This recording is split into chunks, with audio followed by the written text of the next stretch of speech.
baik dalam hal kelimpahan maupun dalam hal kekurangan. Ayat 13 kita sudah pelajari. Paulus berkata, aku dapat menanggung segala perkara di dalam Dia yang memberi kekuatan kepada aku. Ayat 13 ini muncul dari latar belakang ayat 10, 11, 12. Ayat 10, jemaat memberikan persembahan uang kepada Rasul Paulus di penjara. Dan Rasul Paulus berkata di ayat 10, baik sekali perbuatanmu, namun hal ini diungkapkan bukan karena aku ingin meminta, bukan karena aku kekurangan, tapi aku belajar mencukupkan diri. Saudara-saudara, kita juga perlu belajar. Dan hidup ini adalah latihan. Amin. Hidup ini latihan dan kita harus belajar. Sambil kita sekolah kuliah di sini, kita belajar tentang teologi, tapi juga kita belajar tentang Tuhan dan belajar dari rencana Tuhan. Dan kita belajar tentang banyak hal dari Tuhan. Sedang kita kuliah, sedang kita pelajari. Jadi, apakah yang kita sudah pelajari selama ini? Bukan hanya tentang teologi, tapi juga tentang hidup ini, di mana Tuhan bicara kepada kita. Ada 3 hal yang perlu kita pelajari dari ayat ini. Aku tahu apa itu kelaparan, dan Dia berkata, aku mencukupkan diri dalam segala keadaan. Kita perlu belajar agar kita mencukupkan diri dalam segala keadaan. Yang pertama, kita akan belajar tentang ini. Bagaimana mencukupkan diri dalam segala keadaan. Belajar mencukupkan diri dalam segala keadaan berarti kita mampu beradaptasi dengan keadaan. Ketika Rasul Paulus berkata, aku dapat menanggung segala perkara dalam Dia yang memberi kekuatan kepadaku. Paulus tidak sedang berada dalam kehidupan yang nyaman. Paulus tidak sedang tinggal di hotel. Paulus tidak sedang tinggal di villa dengan kehidupan yang semua tersedia. Dan itu sesuatu yang wajar ketika semua tersedia dan orang berkata, Tuhan itu baik, itu wajar. Tapi ketika dalam keadaan sulit dan Paulus dalam penjara, berjuang, berlomba dengan tikus, siapa yang duluan makan, penuh penderitaan. Dan dia berkata, aku cakap menanggung segala perkara dan Dia memberi kekuatan kepadaku. Dan kemudian dia berkata, aku belajar mencukupkan diri. Bukannya setelah berdoa, Paulus berdoa, lalu tiba-tiba terjadi mujizat. Kepala penjara berkata, Rasul Paulus, sekarang kamu keluar. Kenapa? Tuhan menggerakkan hatiku. Tidak terjadi. Atau kemudian terjadi pembunuh dan Rasul Paulus bisa bebas seketika. Tidak juga terjadi begitu. Tapi sebaliknya, Paulus sedang dalam penjara dan berkata, aku telah belajar mencukupkan diri dalam segala keadaan. Dalam segala keadaan. Dalam segala keadaan itu mewakili 2 hal. Lapar, kenyang. Sakit, sehat. Kekurangan, kelimpahan. Atau siang, malam. Ditipu, diberkati. Itu segala keadaan. Jadi maksud dari ayat ini belajar dari segala keadaan artinya mampu beradaptasi dengan keadaan. Mampu beradaptasi berarti mampu menyesuaikan diri. Keadaannya tidak berubah. Laparnya masih terjadi. Kekurangannya masih terjadi. Tidak berubah. Bahkan juga mujizat tidak terjadi secara nyata. Tapi dengar, di sini terjadi mujizat di mana Paulus mengalami kekuatan menghadapi kelaparan, kekuatan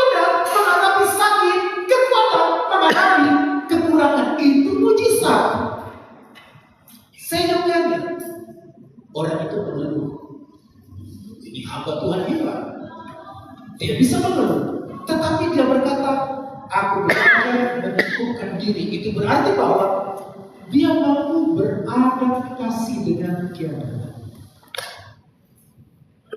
Saya pernah bersaksi, kali tiba di sini, saya pengen pulang. Karena setahu saya, kampus STT di Sulawesi Selatan lebih besar, lebih megah. Tiba di sini kampusnya dulu seperti kampus sekolah SD yang baru dibangun di daerah transmigrasi. Dan kemudian makannya mengerikan. Makanya kita bilang korte namanya. Jadi piring itu dilempar sama yang korte yang bertugas karena memang plastik. Dilempar, kemudian dikasih lauknya tahu, kerupuk yang jaring-jaring, sudah tahu kerupuk ditaruh di dalam tahu, kemudian dikasih sambal, cabai dipotong-potong, kemudian dikasih kecap, begitu. Dan kemudian kita lagi kuliah dan bel bunyi, kemudian kita bersiap untuk segera makan. Setelah itu kemudian kami menikmati itu. Menikmati sayur kangkung yang di sebelah sana kami cari sendiri. Makannya waktu jam 1 atau jam 2. Ini enak, makannya setengah 1. Dan hampir-hampir kami jarang makan sepotong ayam. Kami makan sepotong ayam itu ketika ada sponsor dari Korea yang datang. Gak apa-apa dari kami. Katanya jangan saksikan penderitaan, beritahu penderitaan pada orang lain. Bahwa hamba Tuhan juga mengalami penderitaan. Bahkan di kampus STT juga mengalami penderitaan. Jadi kalau orang Korea datang, kami akan makan daging ayam. Dan siasat saya adalah saya akan makan setengahnya dan besok saya simpan supaya bisa makan lagi setengahnya. Kalau tidak, saya akan dekat dengan seorang yang tidak terlalu suka makan ayam supaya nanti saya bantu makan. Kalau tidak, saya akan dekat dan bercerita tentang hal yang buruk supaya dia tidak jadi makan dagingnya. Saya mampu beradaptasi dalam segala keadaan, termasuk keadaan yang sulit. Saudara, sedangkan kita mengeluh kenapa saya tidak diberkati, kenapa saya kekurangan, Tuhan sedang melatih kita untuk menjadi orang yang kuat supaya dengan demikian kita bisa bertumbuh, karakter kita bertumbuh. Saya beri ilustrasi begini. Kita belum pernah mendengar pohon bambu itu ketika badai patah. Belum pernah mendengar ada pohon bambu badai kencang sekalipun akan patah. Tapi sebaliknya, banyak kita melihat dan mendengar pohon yang keras, yang kokoh, yang tinggi ketika badai tumbang dan patah. Coba saudara lenturkan hati kita ketika kita menghadapi hal yang sulit. Ketika kita melenturkan itu disebut dengan beradaptasi. Kemanapun angin bertiup itu beradaptasi, sehingga bambu itu tidak mudah bergerak. Yang membuat kita jatuh, membuat kita marah, kecewa dengan panggilan Tuhan, kita tidak belajar karena teologi yang salah, kita keras dengan teologi yang salah, Bapak. Kita harus diberkati. Semuanya tercukupi. Tapi teologi yang bagus, teologi yang kelunturan, belajar mencukupkan diri supaya beradaptasi dengan keadaan. Lenturkan hatimu, lenturkan hatimu dalam panggilan Tuhan, dan itu akan dikuatkan dalam keadaan yang sulit sekalipun, dalam masalah yang sulit sekalipun. Ketika badai keras dan kita lawan dengan keras, akan terjadi luka dan kekecewaan. Berapa banyak mahasiswa yang meninggalkan kampus, berapa banyak hamba Tuhan yang meninggalkan pelayanan karena mengeraskan hatinya. Mereka berpikir ini teologi yang benar tentang kemakmuran, kebaikan yang harus diterima oleh orang percaya dari Tuhan. Dan Tuhan ingin kita belajar beradaptasi dengan segala keadaan, karena itu sebuah latihan untuk kuat. Amin. Yang kedua, belajar mencukupkan diri berarti menemukan kekuatan dalam pergumulan. segala perkara yang bertanggung dalam Dia memberi kekuatan kepada kita. Belajar mencukupkan diri, maka kita akan menemukan kekuatan dalam pergumulan itu. Dengan belajar kita akan mendapatkan hikmat. Dengan belajar juga kita akan merendahkan hati kita, dan kita akan, ini bukan hanya belajar untuk survival, ya kan?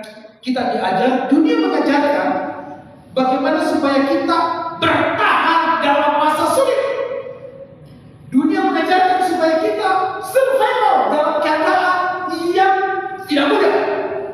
Tapi kita berkata, ini bukan soal bertahan, tapi maju. Ini bukan soal bertahan saja dalam penderitaan, tapi kuat. Ini bukan hanya soal kuat, tapi kita menemukan kekuatan dari Tuhan. Saudara, ini bukan slogan untuk membangkitkan diri supaya kita bersemangat. Ini bukan kata-kata penghiburan, dan ini juga bukan doa dalam mujizat. Karena setelah Paulus mengatakan segala perkara aku tahu dalam Dia memberikan kekuatan kepadaku, tidak serta-merta Paulus dapat mujizat, tidak serta-merta. Tapi sebaliknya, ada kekuatan dalam kekuatan. Dan aku akan mendapatkan mujizat dalam kekuatan. Saudara-saudara, hamba Tuhan yang banyak mengalami latihan kesulitan akan menjadi pribadi yang kuat. Dan mereka tidak akan pernah kekurangan kesaksian kebaikan Tuhan, mujizat Tuhan dalam hidup. Sebab mereka tidak hanya belajar, mereka tidak hanya bertahan, tapi mereka juga sudah mengalami kekuatan dalam kelemahan, penghiburan dalam kesedihan. Saya beri gambaran begini. Seorang atlet tidak pernah dilahirkan menjadi atlet yang hebat tanpa latihan-latihan fisik yang kuat. Seorang pelari estafet tidak pernah akan berlari lebih kencang, lebih kuat, lebih tahan lama kalau tidak pernah latihan. Kami pernah, saya pernah daftar jadi tentara dan pernah latihan berlari, berjalan 5 kilo, pergi 5 kilo dan pulang 5 kilo. Tidak boleh berhenti selama 5 kilo. Kami bilang, puji Tuhan tidak lulus. Tapi belajar dari latihan mereka. Seorang petinju akan dilatih lebih kuat, bertemu dengan terik matahari, bahkan dipukul berkali-kali, bukan hanya dipukul wajahnya, bahkan dipukul lambungnya juga, supaya dia mengalami kekuatan fisik melalui latihan yang keras. Dan saudara, Tuhan juga dengan rela hati dan senang melatih kita dengan latihan yang keras. Saya beri pikiran begini, saudara.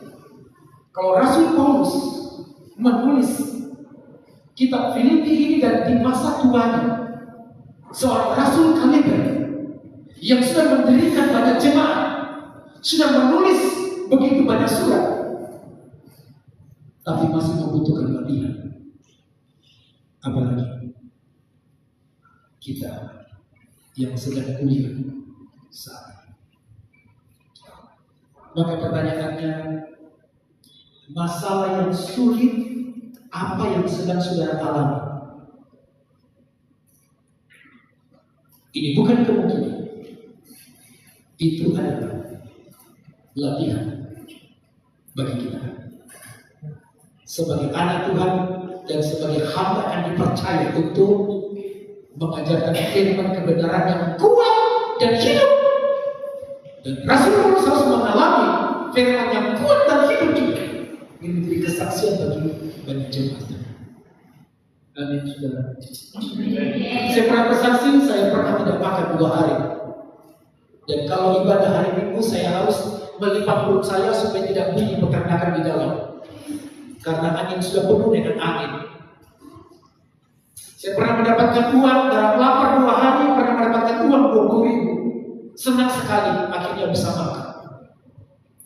Saudara-saudara, ini bukan kesenangan manusia sebagai hamba Tuhan, tapi kesenangan ilahi. Sebab dengan demikian, ini bagian yang ketiga, Tuhan akan membagikan kesaksian kita, hidup kita menjadi berkat bagi kemuliaan-Nya. Temukan kekuatan di dalam banyak kekurangan.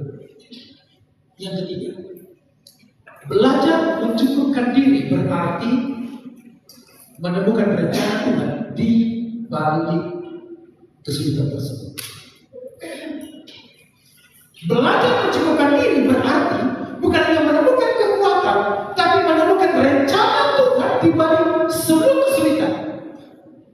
Dan kemudian saudara, setelah ini, tahun depan, 10 tahun akan datang, saudara baru sadar, ternyata di masa muda saya pernah menjadi orang yang kuat. Ternyata di masa muda saya, 5 tahun yang lalu, 10 tahun yang lalu, 20 tahun yang lalu, saya pernah menjadi militer. Kami pernah mengalami latihan-latihan yang berat. Kami diutus ke desa melayani. Tidak ada biaya sama sekali dari gereja. Kampus pun tidak peduli. Kampus pedulinya begini. Sudah laporan para penginjili. Kampus tidak bilang ada uang di sini, tidak ada. Dan itulah latihan. Tidak pernah dikunjungi oleh dosen, tidak peduli, tapi selalu dikunjungi oleh Roh Kudus. Harus punya latihan di sana. Kalau kita mengarahkan orang, tidak pernah mendapatkan apapun. Temukan rencana Tuhan di balik kesulitan kita. Kira-kira Tuhan mau buat apa? Saya seperti ini. Saya kasih gambar. Jadi saya tidak menggali ayat. Saya mau kasih gambarannya begini. Teman saya nggak sebut namanya, dia tinggal dekat dari sini. Dia menceritakan pengalamannya ketika anaknya mengalami tumor pada bagian kepala. Anaknya umur 7 tahun, kelas 1 SD. Dia berkumpul dengan anaknya yang sakit, tapi dia punya iman. Dia berkata begini, imannya berkata, saya tidak akan bawa ke dokter. Saya akan doakan anak saya sampai sembuh. Semua mata melotot kepadanya, tangan menunjuk kepada dia, kamu bapak tidak bertanggung jawab. Sok beriman. Coba buktikan bapak yang lain pun punya iman dan juga punya aksi bagaimana menolong anaknya. Termasuk juga mertuanya yang belum percaya berkata, jangan konyol. Tuhan juga menyuruh kita untuk mencari usaha, tapi dia tidak akan lakukan. Dia tidak bawa ke dokter. Anaknya jatuh pingsan berkali-kali. Dan akhirnya bapak ini menyerah, dibawa ke dokter. Dan dokter berkata, terlambat bapak. Ini sudah stadium keempat. Kita bisa operasi tapi butuh biaya yang sangat mahal. Berapa biayanya Pak?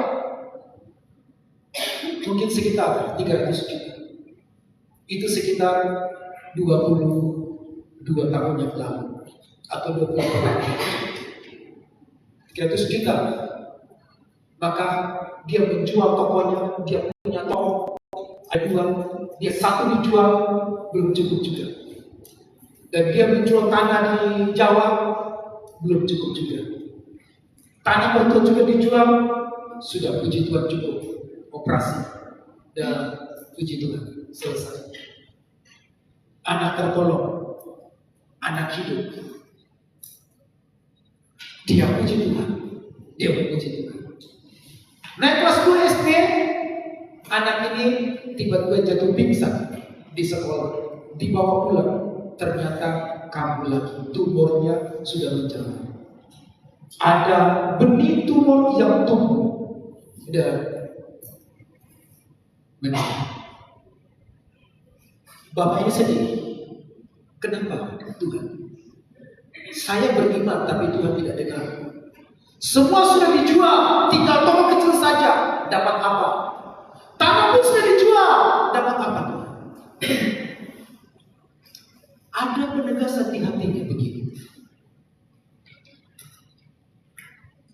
Anakku, kalau kau begitu sedih karena kehilangan anak yang kau kasihi meninggal karena Tuhan.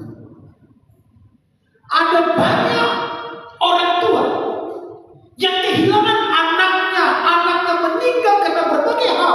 Salah satunya adalah kanker dan tumor. Aku sayang dengan mereka. Sekarang apa yang kamu belajar? Dia dapat belajar dari saya dan dia dapat impresi bahwa dia dipanggil oleh Tuhan untuk menjadi gembala bagi bapak-bapak yang kehilangan anaknya. Dia dipanggil oleh Tuhan untuk menjadi gembala konselor bagi orang tua yang kehilangan anak-anak. Dan pelayanannya kemudian lintas gereja. Dia bukan hamba, dia hanya pelatih paduan suara. Tapi pelayanannya lintas gereja, bahkan lintas agama. Dia tahu bahwa rencana Tuhan dalam kesulitan pergumulan saya adalah untuk menolong bapak-bapak yang mengasihi Tuhan dan mereka kehilangan iman, mereka mundur karena merasa mempercayai Tuhan, tapi Tuhan tidak peduli kepadanya. Waktu dia menceritakan ini, dia begitu gembira. Tapi saya yakin, waktu dia mengalami masalah ini, dia begitu sedih. Tapi ketika dia menangkap rencana Tuhan, dia tahu ini rencana Tuhan di balik semua kesulitan. Next. Rencana Tuhan di balik kesulitan adalah menolong kita bertumbuh. Hikmat kita bertambah. Bukan hanya pengetahuan bertambah, tapi juga pengalaman kita bertambah, dan ini menjadi sebuah kesaksian yang nyata, dan Tuhan akan memakai hidup kita sebagai ilustrasi untuk khotbah Tuhan kepada orang lain. Yang kedua, apalagi yang kedua, terus lanjut. Selain kita bertumbuh, iman kita bertumbuh, hikmat kita bertumbuh, kita juga bisa menolong orang lain untuk bertumbuh. Kesulitan yang mengalami hari ini ada rencana Tuhan supaya kau berjumpa dengan orang yang juga mengalami kesulitan yang sama. Kelemahan yang kau alami, sakit yang kau alami hari ini, Tuhan akan berjumpakan kita dengan orang yang mengalami kelaparan dan sakit yang sama. Yang ketiga, lanjut terus saja. Ya terus. Maka kekuatan yang kita temukan dalam pergumulan kita itu adalah Allah dimuliakan. Itu rencana Tuhan dalam latihan kesulitan kekurangan kita alami supaya Allah dimuliakan. Maka puncak pertanyaannya adalah, apakah kesulitan kekurangan yang kita alami Allah dimuliakan? Di mana prosesnya adalah bukan hanya survival, bukan hanya kita dikuatkan, tapi kita mendapatkan pengalaman dalam Tuhan, kita bertumbuh dan ini menjadi kesaksian bagi banyak orang, dan Allah dimuliakan melalui hidup kita. Selamat belajar dalam sebuah pertumbuhan. Atau mungkin selamat bertumbuh dalam semua kesulitan. Sebab Tuhan sudah melatih kita. Terlalu ajaib, terlalu hebat Tuhan. Dia bisa menolong dalam kelaparan kita, tapi Dia tidak melakukannya karena Tuhan sudah melatih kita. Terlalu ajaib Tuhan dibandingkan dengan kesulitan yang sangat kecil, tapi Tuhan melatih kita supaya kita menjadi hamba Tuhan yang hebat, hamba Tuhan yang kuat, yang akan membagikan Tuhan yang hebat dan kuat, dan Tuhan dimuliakan. Mari kita berdoa, maka kita memulai.